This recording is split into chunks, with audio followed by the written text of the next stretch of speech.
The Buffalo Bills are knocking on the door of a perfect start, and all that stand between them and a 4-win streak is a Sunday showdown at home against the New Orleans Saints. A win here wouldn't just keep the momentum alive. It would send a message across the league that Buffalo is locked in and ready for a serious run this season. On paper, it looks like a mismatch. The Bills are sitting at 3 wins and 0 losses, riding high after knocking off the Ravens, the Jets, and the Dolphins. Meanwhile, the Saints are still searching for their first win of the year, coming into this one with a 0-3 record and fresh off a blowout loss to the Seahawks. But in the NFL, nothing is given, and this game has some fascinating storylines that could make things interesting in Orchard Park. The Bills have history on their side, sort of. This will be the 13th meeting all-time between Buffalo and New Orleans, and while the Saints have a slight edge in the series, it was the Bills who got the better of the last matchup. Back on Thanksgiving of 2021, Buffalo rolled into New Orleans and absolutely dominated, winning 31-6. It was a statement win on national TV.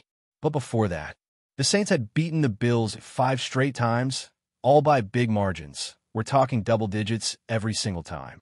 So the Bills know better than to take this matchup lightly, regardless of how different things look this time around. This Sunday's game has a lot of intriguing wrinkles, starting with who's under center for the Saints. Spencer Rattler, the rookie quarterback out of South Carolina, is getting the start. Yes, that's Spencer Rattler. The one who was once the top quarterback recruit in the nation, had a roller coaster ride at Oklahoma, and eventually landed in Columbia to try and revive his career. The Saints drafted him in the 5th round, and despite the competition from higher-drafted rookie Tyler Shaw, Rattler won the starting job. This will be his 10th career NFL start, but so far his record as a starter is winless. 9 starts, 9 losses. And now, for his birthday, he gets the pleasure of trying to get his first NFL win on the road against an undefeated Bills team in a hostile stadium. Welcome to the league. Statistically, Rattler hasn't been a disaster. His completion percentage is at 67%, which is respectable. He's throwing for just over 200 yards per game, with 4 touchdowns and only 1 interception. But if you dig deeper, the advanced numbers tell a more complicated story. He's near the bottom of the league in expected points added per dropback. He rarely throws deep, and when he does, the success just isn't there. He's completed only 3 deep balls all season. Nearly half his passing yards come after the catch, and most of his completions come on quick, first-read throws. In fact, he throws to his first read on over 70% of his dropbacks, one of the highest rates in the league. He's getting the ball out fast, averaging just 2.44 seconds from snap to throw, which ranks him as one of the quickest triggers in the NFL. But quick doesn't always mean effective. That fast decision-making might help reduce sacks and pressure, but it hasn't translated into explosive plays. His receivers, and this is surprising given the talent they have, aren't generating big gains. Chris Olave, their number 1 wideout and one of the fastest guys in the league, is averaging just a little over 7 yards per catch. Rashid Shaheed, another burner, is sitting just above 9 yards per reception. For a group that's built around speed, they're not threatening down the field like you'd expect. In fact, the only player averaging more than 10 yards per catch is their backup tight end. What's clear is that this Saints offense has talent. Names you recognize like Alvin Kamara, Brandon Cooks, and Olave, but they haven't put it together. They're scoring just 16 points per game, one of the worst marks in the league. They can't finish drives, ranking in the bottom half of the league in red zone efficiency, and their third down conversion rate is near the bottom as well. Even with an offensive line stacked with 4 former first-round picks, they haven't been able to protect their quarterback or establish a consistent run game. There's also a lot of shuffling happening. Their rookie left tackle, Kelvin Banks, might have been drafted high, but many scouts projected him as a better fit at guard. Their left guard, Trevor Penning, is a converted tackle with almost 0 experience playing on the inside. Their right tackle, Tessie Fuaga, was also a first-rounder and showed promise last season, but he's off to a slow start. The only 2 spots on that line that feel locked in are center Eric McCoy, who's one of the best in the business, and right guard Cesar Ruiz. So what does that mean for the Bills' defense? Opportunity. This is a game where the Buffalo front four can take over. Greg Rousseau and Joey Bosa need to feast on the edges. These rookie tackles aren't ready for the level of speed and power they're about to face. Inside, Daquan Jones will be his usual reliable self, but it's the young defensive tackles like Deion Walker and TJ Sanders who need to step up. They've struggled against the run, and with Kamara in the backfield, the Saints will absolutely test that weakness. The Bills can't afford to let Kamara get going, especially not in a tempo-heavy offense. And speaking of tempo, this is something new for Buffalo to prepare for. The Saints are running plays faster than any team in the NFL. They lead the league in pace of play, which means if the defense isn't locked in pre-snap, it can get burned. We saw this bite the Bills in Week 1 against the Ravens, when Baltimore caught them off guard with quick snaps multiple times. That can't happen again. Communication has to be tight. No late adjustments. No getting caught with guys out of position. This Saints offense may not be putting up big numbers, but their speed and tempo can catch a defense sleeping. And in a game where one or two explosive plays can flip momentum, the Bills have to stay sharp from the first snap. As for Spencer Rattler, the key is to make him hold the football. When he gets it out quick, he's efficient. When he's forced to go to his second or third read, the numbers drop off a cliff. He becomes hesitant, the pressure starts to mount, and that's when the turnovers start to creep in. His turnover-worthy throw rate is one of the worst in the NFL, but he's only thrown one interception, which means he's been lucky so far. The Bills need to take that luck out of the equation. Force him off his spot. Get him moving. Make him think he's more mobile than he actually is. Rattler has a big arm, but he's not the athlete he sometimes believes he is. That overconfidence outside the pocket, that's where mistakes happen. It also helps that the Saints' run game hasn't exactly been dominant. Kamara might still be dangerous in the open field, but the days of him being a home run threat every time he touches the ball are fading. He's never been a volume runner, and his yards per carry have steadily declined over the past few seasons. His backup, Kendre Miller, has potential, but he's barely involved. This is very much Kamara's show, and the Bills will know it. Shut down Kamara early, and you put all the pressure on Rattler to carry the offense. There's also a special teams wrinkle that can't be overlooked. Rashid Shaheed as a punt returner. He's one of the most explosive return men in football. He's already got 2 career punt return touchdowns and is averaging over 13 yards per return. If the Bills are forced to punt, and ideally that won't happen much, they've got to be smart about where they kick it. No line drives. No center of the field punts. Angle it to the sideline or hang it high and let your coverage team work. The last thing you want is to give Shaheed a chance to flip the field or ignite the crowd with a big return. So, where does that leave us heading into this week for matchup? The Bills are the better team. On paper, it's not particularly close. They've got the better quarterback, the better defense, the better offensive line, and a coaching staff that knows how to prepare. But this is the NFL, and trap games happen. The Saints are 0-3, and desperate teams play with nothing to lose. They're going to come out fast. They're going to try to catch Buffalo off guard.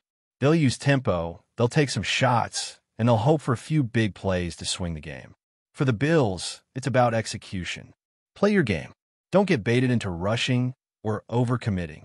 Be disciplined, especially on the defensive side of the ball. Force Rattler to beat you, not with quick outs or screen passes, but with real quarterback plays. Make him think, make him hesitate, and then close the pocket on him. Do that, and you should be walking off the field on Sunday afternoon with a 4-0 record and another step closer to something special. Now that we've broken down the Saints offense and what the Bills defense needs to do to shut it down, let's flip the script and take a closer look at what Josh Allen and company need to do against this New Orleans defense. Because while the Saints have been struggling on offense, their defense hasn't exactly held things down either. Through the first 3 games of the season, this unit is giving up 30 points per game. That's bottom tier by any standard. They're 26th in the league in defensive EPA per play, 29th against the pass. And while they've been slightly better against the run, that's not saying much. On third downs, they're getting torched. Opponents are converting 56% of the time, which ranks near the very bottom of the league. And when teams get into the red zone, the Saints can't stop them. They're giving up touchdowns on 80% of trips inside the 20. This is a defense that is bending and breaking. The architect of this defense is Brandon Staley, now in his first year as defensive coordinator for the Saints after a tumultuous run as head coach of the Chargers. Before that, he had a strong season as the Rams DC in 2020, which earned him that head coaching shot, but things never clicked in Los Angeles. Now, he's back calling plays on defense, try to restore some order. So far, though, it hasn't worked. The Saints aren't aggressive. They rank in the middle of the pack when it comes to blitz rate, and they're sitting near the bottom in man coverage frequency. Instead, they live in zone, specifically cover 3. They run it more than almost anyone in the NFL. And that's where the Bills should find opportunity. Cover 3 coverage is great for protecting against deep shots down the sideline, but leaves vulnerabilities in the seams, in the flats, and underneath where crossing routes and mesh concepts can create traffic and confusion. Lucky for Buffalo, that's their bread and butter. They've got route runners who can win in those areas. Guys like Khalil Shakir, Dalton Kincaid, and Dawson Knox can all threaten the seams. James Cook and Latavius Murray can be dangerous in the flats, especially if linebackers and safeties are slow to rotate. And with how well Josh Allen spreads the ball around, the Bills can stress that zone from sideline to sideline, constantly forcing defenders to communicate switch assignments and react quickly, all things that this Saints defense has failed to do consistently so far this season. If the Bills' offensive line plays like they have through the first 3 weeks, that's going to open everything up. This is not a Saints front that generates pressure consistently. Carl Granderson is probably their best edge rusher right now. He's underrated, no doubt, and he can make plays both against the run and pass. But Cam Jordan is well past his prime. Chase Young is expected to be back this week, but his impact has been spotty since arriving in New Orleans, and his style of play is hot and cold. There's some depth behind them with guys like Chris Rumph, who brings a different skill set and might be used creatively in sub-packages, but overall, this group isn't scaring anyone. Inside, it's even shakier. Their primary defensive tackles, guys like Devon Godchaux, Brian Bresee, Nathan Shepard, and Jonathan Bullard, are all athletic, but they're not strong at the point of attack. They can be pushed around in the run game, and they don't consistently collapse the pocket. This is where Buffalo's interior offensive line should shine. If Connor McGovern, Mitch Morse, and O'Cyrus Torrence can control the interior, then Allen will have a clean pocket and the run game can go to work. Speaking of the run game, this is a week where the Bills could absolutely lean into it. With the Saints struggling to stop the run and unable to generate consistent interior pressure, there's no reason Buffalo can't pound the rock early and often. And when the defense starts creeping up to try and slow that down, that's when Allen can strike over the middle. Cover 3 is notoriously weak against play action, especially when it's paired with seam shots or dig routes behind the linebackers. Allen has the arm and the vision to exploit that. It's all about staying on schedule and dictating tempo, and when Buffalo does that, they're almost impossible to stop. Before we dive back in, make sure to hit that subscribe button and give this video a thumbs up. Your support helps us keep delivering the latest Buffalo Bills updates straight to your screen. And hey, don't hold back. Let us know your thoughts on today's news down in the comments. And what could be the latest spark in an emerging off-season feud? Whispers are flying around the NFL after Saints head coach KELLEN reportedly made some pointed comments about the Buffalo Bills. Sources close to the situation claim Moore didn't hold back when discussing the reigning AFC contenders, describing their approach as overhyped and questioning the legitimacy of their recent success. While the Saints and Bills haven't faced off in months, Moore's alleged remarks have already ignited a firestorm among fans and analysts alike. Those familiar with Moore's thinking say he may be trying to send a subtle message to his own locker room, emphasizing that no team, no matter how dominant on paper, should be underestimated. The Saints are entering a pivotal offseason, and if these reports are accurate, Moore could be planting seeds for a narrative that positions his squad as the underdog ready to topple the league's heavyweights. Naturally, Buffalo's camp is unlikely to let such comments slide quietly, and the rumor mill suggests some tongue-in-cheek retaliation may be coming via the media or social channels.